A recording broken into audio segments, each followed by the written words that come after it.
My vision is just to shine a light on artists, give them an opportunity and a space to tell their story, expose people to the music, and who these artists are as people.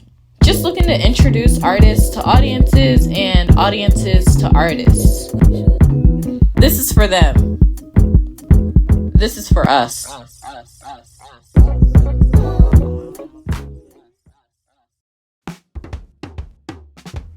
There's a question that's been floating around for quite some time now that I'm unsure has been brought up or even mentioned in generations and past musical eras.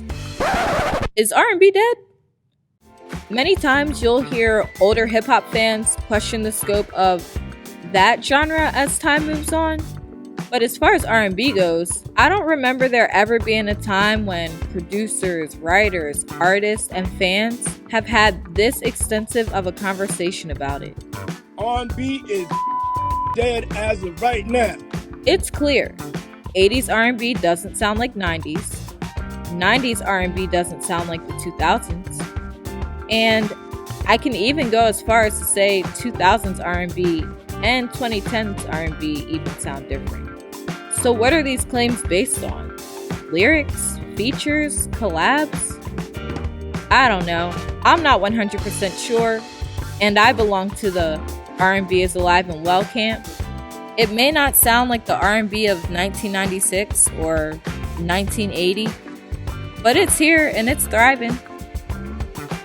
I am incredibly excited to sit down with our guest, Bri Feel, to get to know her relationship with the genre, and to ask her, well, is R&B dead? Bri, Yeah. thank you so much for coming by, making time to chat with me today. I was actually put onto your music by a mutual friend of ours. Yeah. Shout out to Naisha. Shout out.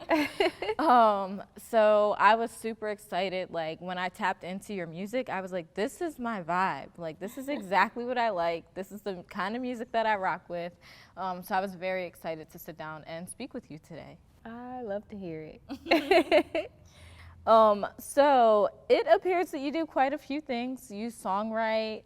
Of course, you are an artist. You sing. Yeah. You do a little bit of photography here and there. Yeah, dibble and dabble. So where do all of these interests kind of stem from? Like, where did they come from? Were you artsy as a child, or? For sure. I've always been, well, first of all, I've been a writer literally since third grade. I wrote my first poem in third grade. I wrote my first song, a gospel song. That was like super kind of corny, but it was for the Lord in fourth grade. And then I actually started really writing at like 13. So I've just always been super creative. I used to also like draw. I used to think I was going to be like a fashion designer. I mean, you be killing it with the looks. I be Don't trying get to it put twisted. it together. Maybe stylist sometimes. But, you know, yeah, I've always been like just super creative. And like the photography stuff really was born from I was focusing so much on music that I needed another creative outlet that didn't feel like work. Yeah. And so that's kind of where that came from. That makes sense. Yeah. Yeah. Yeah. So you noted that you wrote your first song in fourth grade, and it was a gospel song, right? Mm-hmm. But I read somewhere that you were super shy to kind of like share it or like release it. But then there was a point where like you kind of just took off and you were like, you know what, I'm going to do this thing, I'm going to share it. Is there like a certain person or an event or something that happened in your life that you can attribute to you kind of just like, you know what, I'm a let fear go and I'm just going to go for it. Like I'm just going to do this thing. Yeah, it actually happened twice in my life.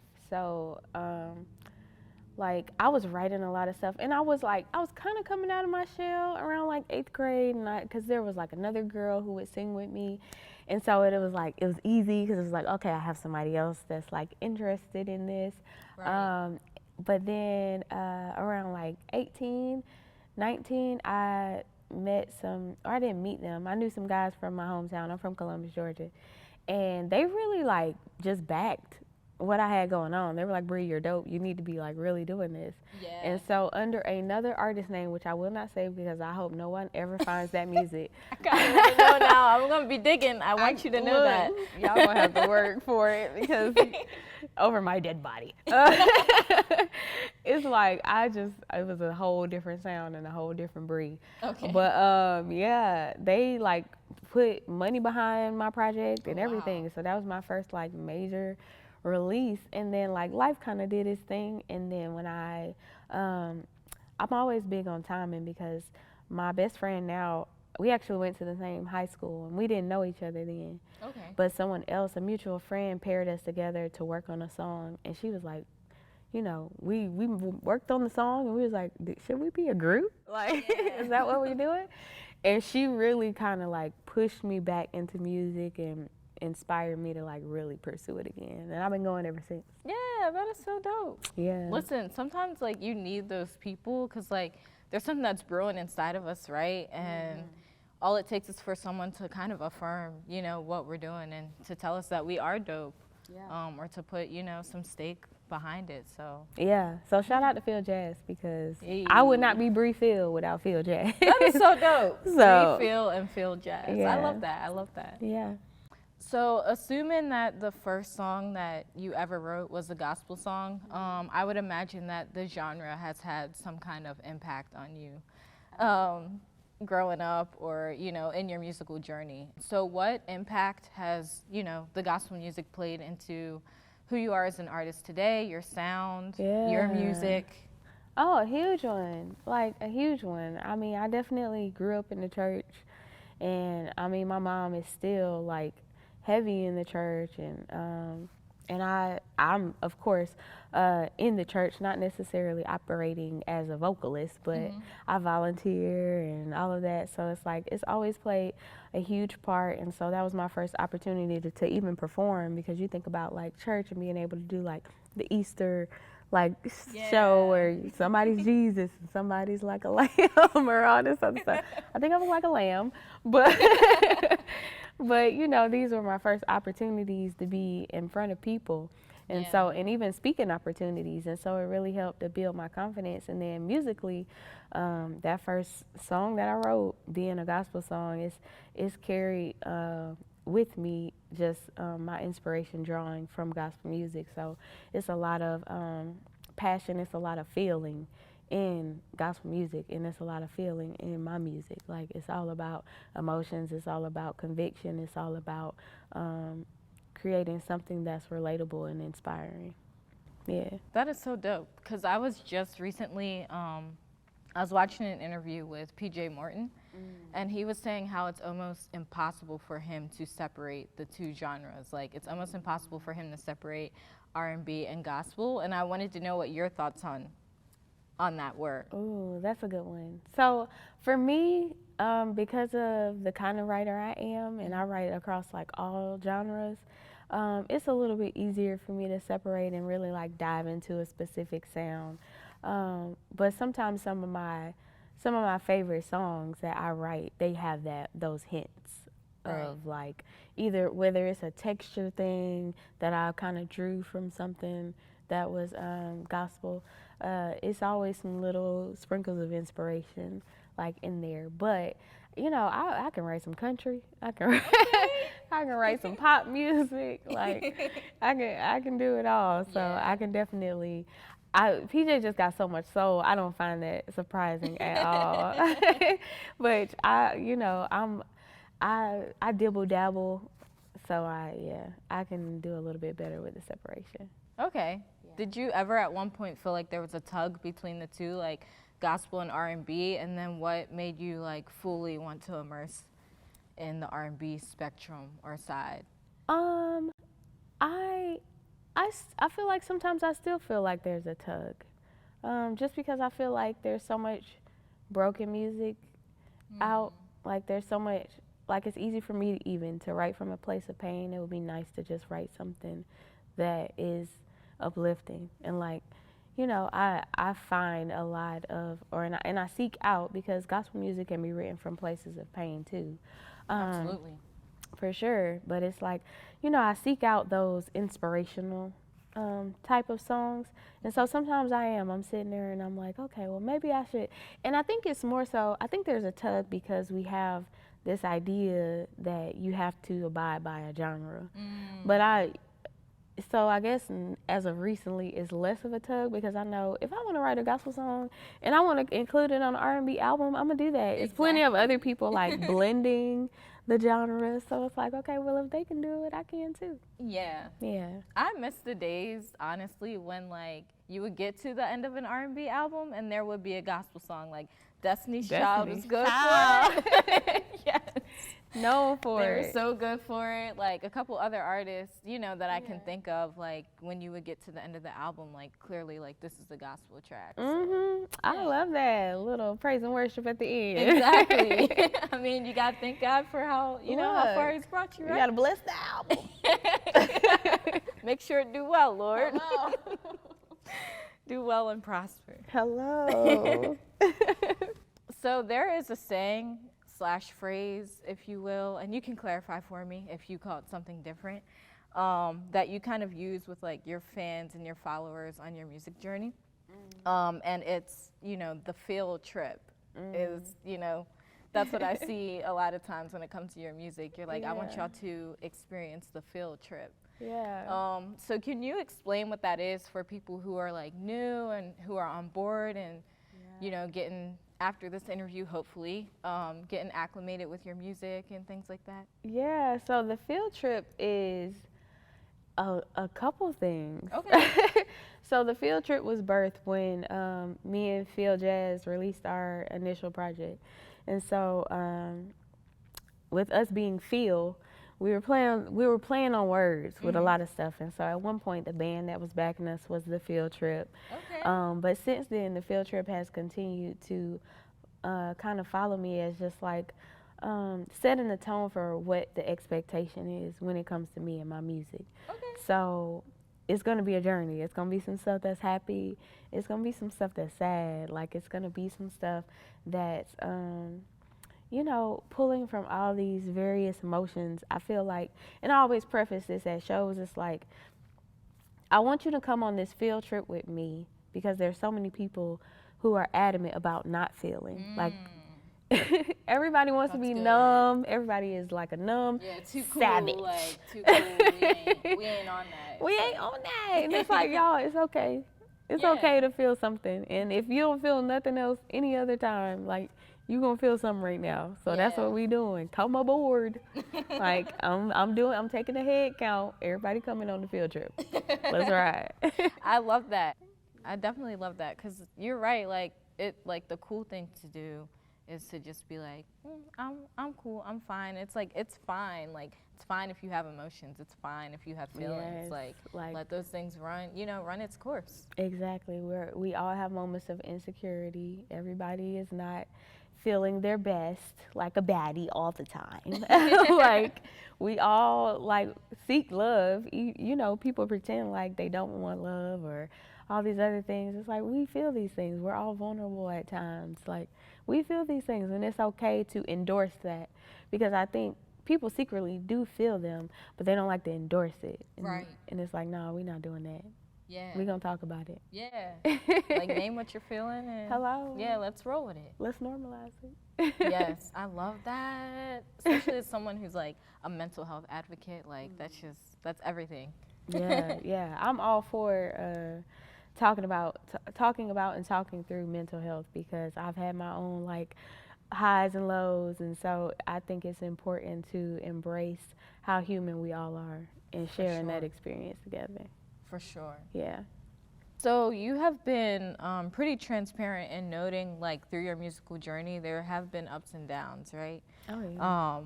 Basically, you know, the heart of your journey has been like an emotional ride, as what you sometimes describe. Yeah. So what are some of the challenges that you feel like you've been faced with that you feel like maybe other up-and-coming artists or people who want to do this need to know?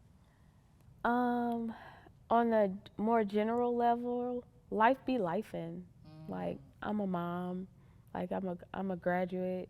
Had to go through school. It's like, okay, you know, well, you got to choose. Sometimes you're forced to choose. Okay, well, you know, what is it that you need to be doing at this time right now? Right. Luckily, I'm a person who believes everything happens in the time that it's supposed to happen, so I never get too deterred by, you know, things getting sidetracked or having to be put on back burner as long as I come back to it. When you are supposed to make music, you're going to make music. It doesn't matter, like, okay, you become a mom. That's fine. You're going to make music. Yeah. You work in corporate America. That's fine. You're going to make music. Yeah. Like, when you're supposed to make music, whether you release it for the masses or not, you're going to make music. Yeah. And if you can get through the process of making it, like, it's nothing but opportunity for independent artists now to actually put it out. Like, it's literally at the click of a mouse, you're able to put that music out if you feel so inclined to do so. Right. Because some things might just be for you. Yeah. But if you want to do it, you gonna do it. Why don't you look at the camera? Look, if you want to do it, you gonna do it.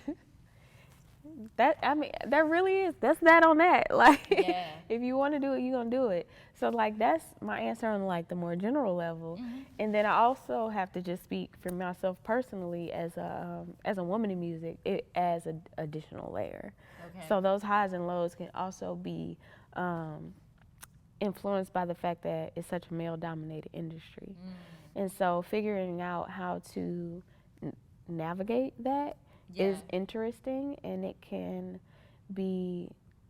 slow things up if you're a little hesitant about people's intentions, and if you're, you know, if you want to present yourself in a certain way. Because I like to think I'm a very, like, sensual person, but I'm not a very, like, sexual person. Okay. And I know I have the ability to make very popular sounding things, but I like making things that I want to make. Yeah, so that you want to hear. Yeah, so it's like if you can't be crafted and molded into this, like, this is what's going to work for you as a woman type of thing, then it's going to create its own set of roadblocks. Okay. That you just have to be willing to overcome, though. Okay. Because if you want to make music, you gonna make music. It's gonna happen. Look, period. Yeah.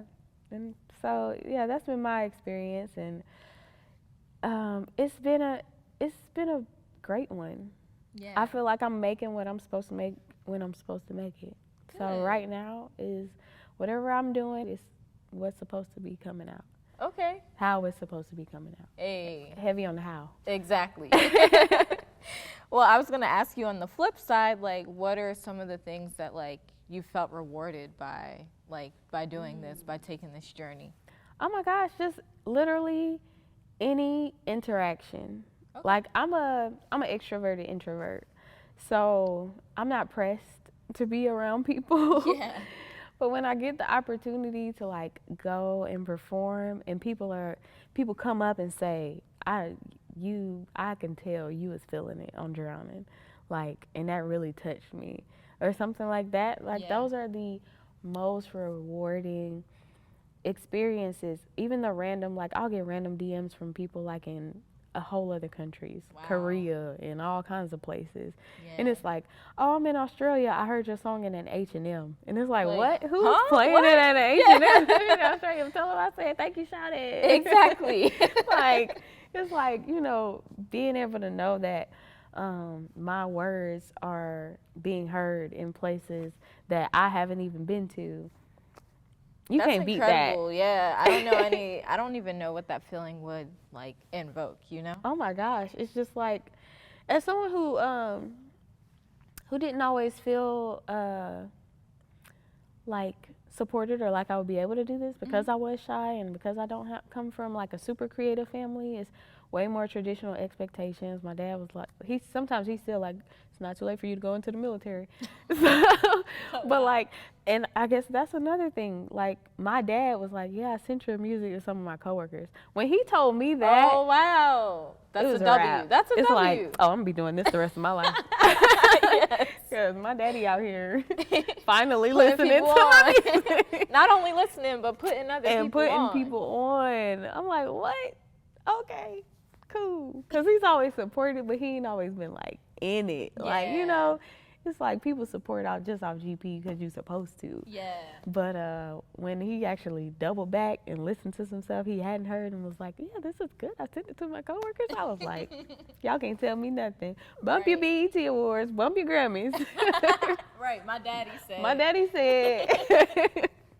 My daddy said, shout out to you, Daddy. Yeah, Dad is officially on the field trip. Yeah, he's on the field trip. Hey. Get your ass on this bus. So at the top of the year, you had put out Offline back in February. How would you define like this era of music for yourself and how it's differed from like music that you've released in the past? And I didn't even know about the former artists, like the artists that you were formerly known as. Yeah, we can just forget that. Forget I even mentioned it. Look. But so like me and my husband, we're getting like more in our bag together, creatively. And him taking like more of an executive producer role, and us trying to create opportunities to be more collaborative with other people. A lot of the music that I've done before, it might have been from like someone just sending the beat, or like me and my best friend, I'm used to collabing with her. But this next season of music, I think it's important to establish relationships with creative, like-minded people. So that's my goal, is to just really, really like hone in on those relationships and getting in collaborative spaces to build out things that I can stand on. And that other people can, I want it to be fruitful for other people. I don't have to do everything myself. Sometimes I think I'm self-sufficient to a fault. And that's probably why stuff takes like a year to come out, because I'm the only person responsible for it. I can nitpick. Yeah. Versus if other people are like, nah, Bri, it's good. Send it off. Yeah. Yeah, like distribute today. Like, then I need that. And so yeah, Offline is the first solo release that me and my husband have together outside of what we've done under our other group, XIV. Okay. So I think I'm just really proud of it. It was actually supposed to be for a guy. So someone sent me a beat and they were like, I want you to write a song for this other artist. So it came from a collaborative space. And I love that because it forced me to write from a different perspective, because I was writing it like I was a dude. Right. And then that just didn't work out. And I was like, I really believe in this song. And so I'm like, well, technically it's kind of unisex. Like, I could do something with it. Yeah, I do be busy and we do need to go offline. So it's like, unplug. Okay, look, for real, it worked. And so he reproduced it because it was more of an acoustic vibe. Okay. And so he reproduced it and it just really came together. So yeah, I want a lot of that going on. I want some other perspective, some other energy in there, and I want him to, kind of take the lead on that production because we work well together. Nice. Yeah, in We're gonna have to get both of y'all on here at some point. Oh yeah. That's a fun. That would be dope. That's always a fun time. Yeah. Everybody, go stream Offline on all streaming platforms, wherever you like to listen to music. Yes. It's a bop. Facts. So question, kind of going in a different direction. Do you remember the first R&B song that you've ever memorized? You know what? I do, I think. Okay. And I believe it's gonna be so crazy. And it's so grown, y'all. It was Making Me High, Toni Braxton. Okay. And I used to perform it for my aunt. My aunt used to be on that brown boy. And we would just be kicking it. And she would have me in her dining room like, sing Toni Braxton. And I was like, all right, girl. And I'm like, really? And that Toni is like one of the first albums I bought, like way before I should have even been listening to some of the stuff she had to talk about. So yeah, I think it was definitely that song. That's the first one I can remember. So Toni, in my eyes, is like one of the R&B staples, right? Oh yeah. So if you could add like 4 more staples, Like, who would you add? And this is for yourself. You don't have to think about, like, the goats or that whole conversation. This is, for Bri. So no one's going to judge my list. Correct. They better not. This is my list. It's my list, not your list. It's my list. So Toni Braxton, offer it, because lower register, everybody can't do it. Anytime I get sick, I be trying to sing some Toni, because I'm like, maybe I can get down there. Gotta have her. Aaliyah for the culture. Like, I definitely get a mixture of my tomboy swag when I turn that on from Aaliyah. So, you know, and I like to think I be a dancer sometimes. So, yes, Aaliyah. So that makes 2. I gotta put Jasmine Sullivan. Come on. Because, and Sorry, then it's wrong. I got excited. It's wrong to put these 2, but I'm gonna put them both because I feel like they're people usually like make you choose, like it's either Jasmine or Brandy. But I gotta put Jasmine and Brandy. Yeah. People are doing that out here? No, bro, it's no. It's like you can't choose 2 people who run down. Like you can. You can only afford one. You can. Don't count my money. I can afford 2. So Jasmine and Brandy. So yeah, Jasmine, Brandy, and then the 5th is the hardest one. Anybody like, well, Jasmine, I would count Jasmine as recent, even though she, you know, she's been around. Anybody like, you More feel like recent. as of recent, that you want to throw in there? Ooh. Can I have a tie between like Stevie Wonder and Prince? Yeah, you can do that. I can do a tie. Yeah. For sure. So Stevie Wonder and Prince. Settled. So the reason I asked you that is because right now there's like this big conversation happening about like R&B and whether it's alive and well, whether it's dead.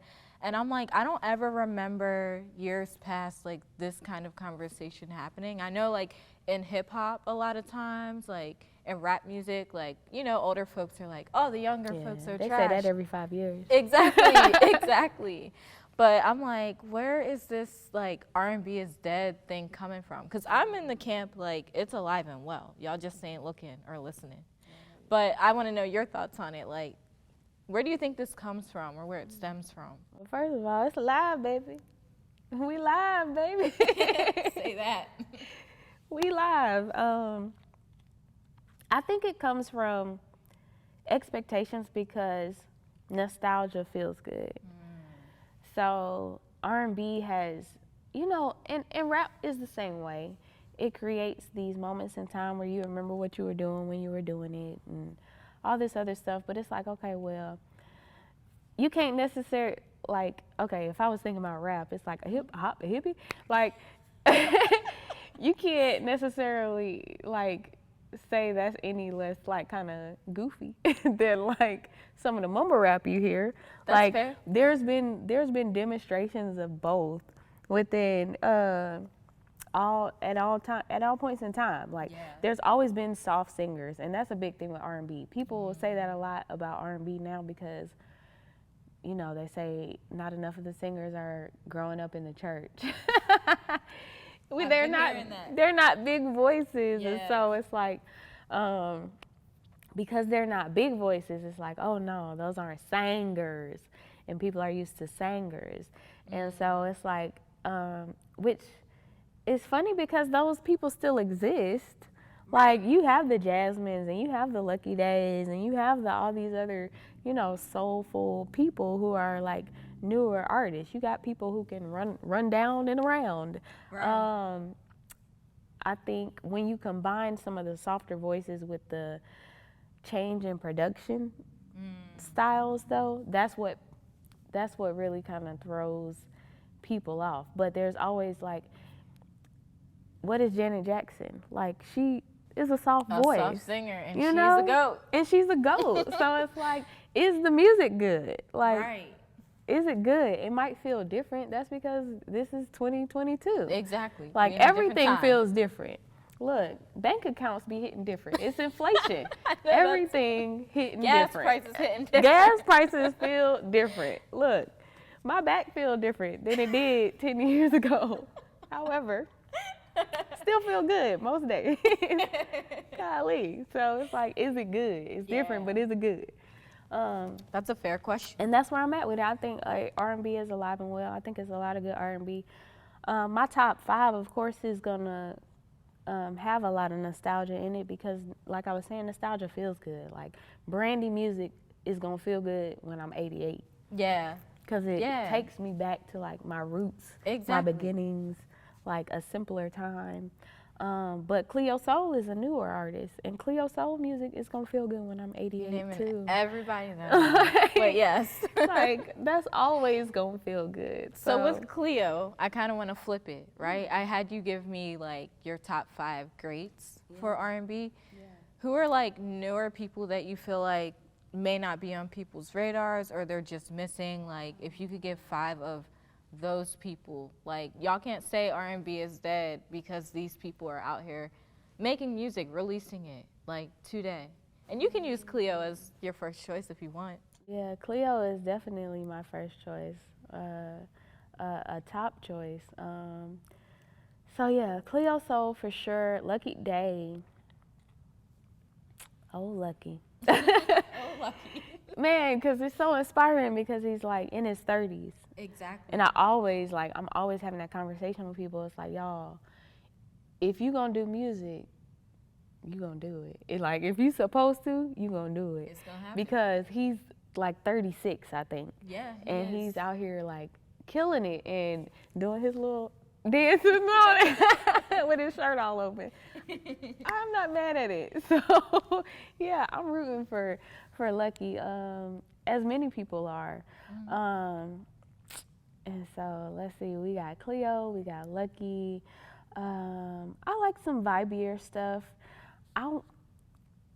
From a penmanship, and this is where things get tricky for me, because I always say, I may not be your favorite voice, but did you hear what I said though? Yeah, like this I'm pen writing. though. I'm writing.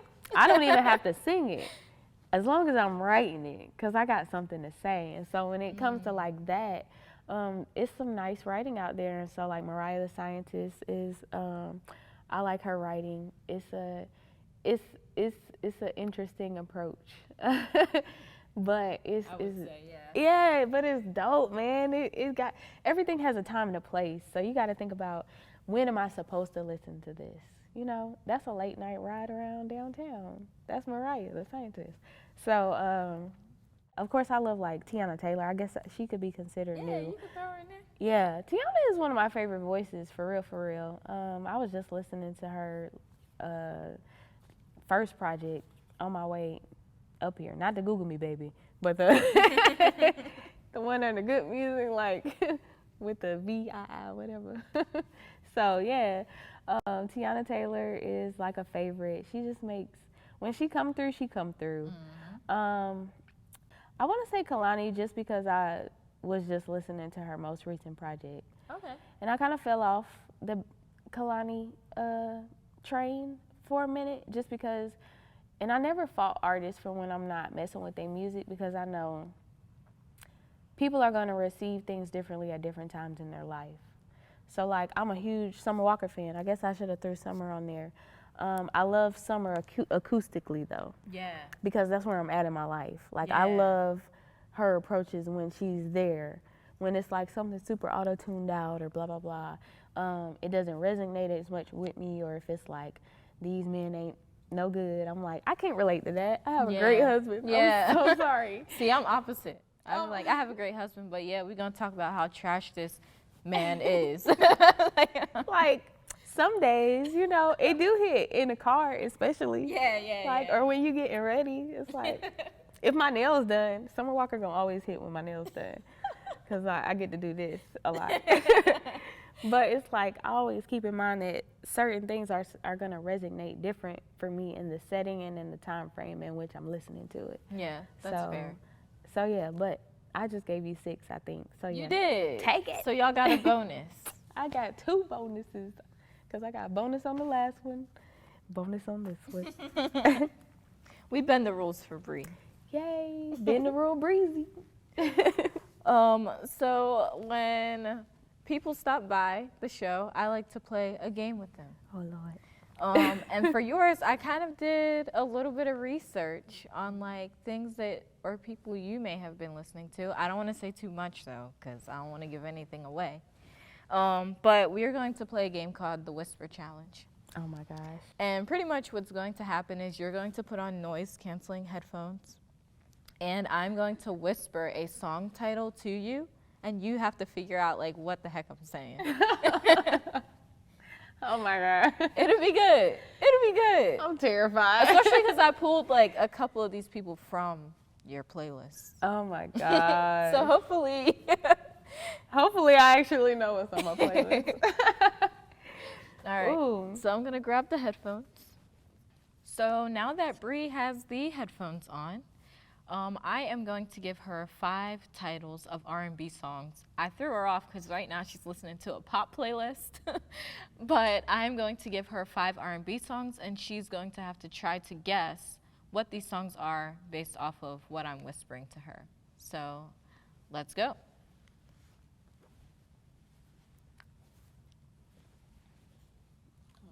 All right, we are starting. Okay. Okay, Oh Lord. How many is it gonna be? 5. How I know when you're moving on to the next one? What if I don't get it? I'll go thumbs up if you get it, Okay. thumbs down if you don't get it, and we'll skip it. Okay. All right. These are song titles? Song titles. Okay. All right.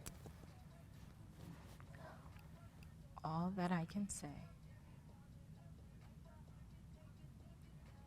All that I can say.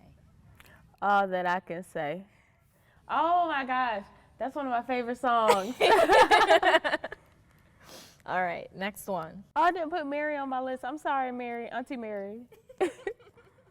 Insane. Insane. Insane. In this house? Insane. Insane.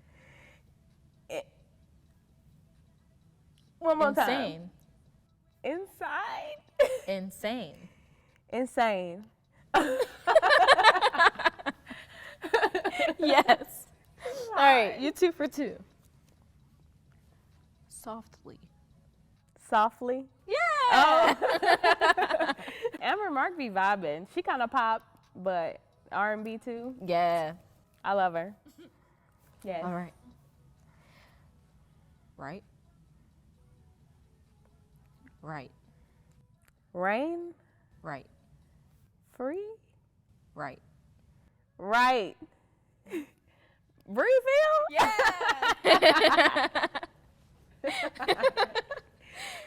Had to throw you What in if I would there. have got that wrong? All right. Lost one. Lost one. Lost one. Lost one.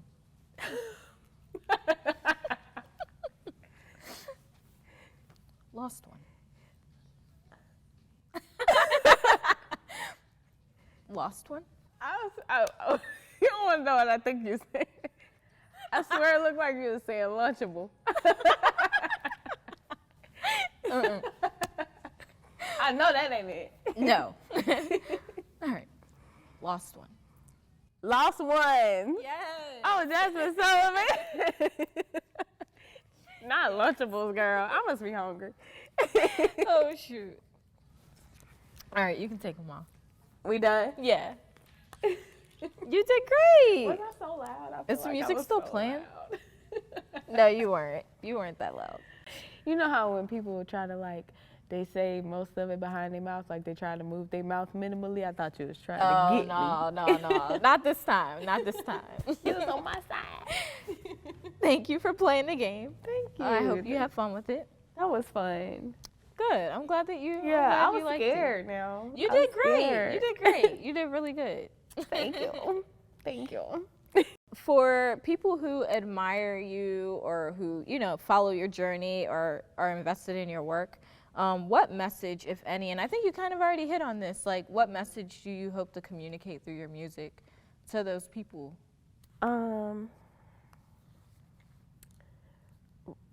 So this is like people just listening, I'm assuming.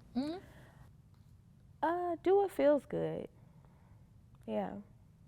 Like in life in general. I've been making a lot of this is for me decisions, and I ain't lost yet. So like do what feels good. The last thing I ever want to do in this life is be 80 years old and look back and have regrets. Like that's always been a fear of mine.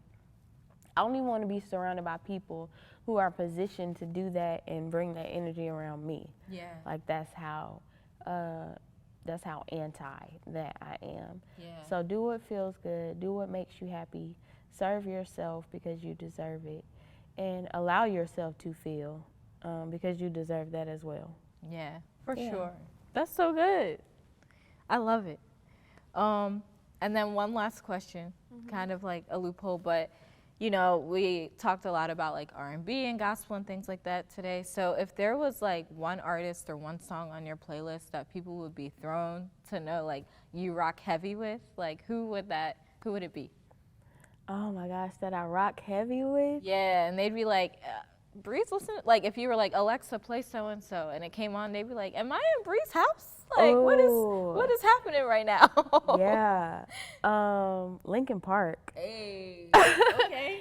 Linkin Park had me ever since the Collision course, and it's been something that creatively has been like on my spirit. So I'm actually trying to put together like my own Collision course inspired project with like other creatives. Yeah, it's something about blending and bending genres. Yeah. It was cool. And I was already like kind of a punk rock kid. Like I used to like jam out to Ashley Simpson and all kinds of stuff. Like, you know, all that poppier, punkier stuff. Yeah. So yeah, but to this day, like Linkin Park, I still rock with them. That's so dope. Yeah. Well, thank you for sharing so much about yourself, your music journey, and things like that. That kind of brings us to the end of our show. But before we leave, I want you to let the people know where they can find you. Yes, so I am Bri Feel. That's BRI_FEEL.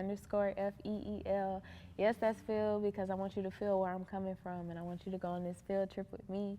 You can find me on all platforms. In terms of social media, it's BRI_FEEL. And if you want to check out my music, especially my latest single, Offline, Bri Feel, all platforms. Hey. Thank you for having me. Of course. Fun. Good. I'm glad. We're going to have you and your husband back on at some point. Oh, yeah. We're a hoot. So that brings us to the end of another episode. I need y'all to like, share, subscribe.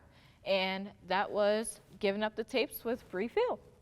I'm telling you that there ain't no other way. Pack your bags and then you will go away. I'm not gonna be begging you to stay. Said maybe if you asked me yesterday, I would handle this differently.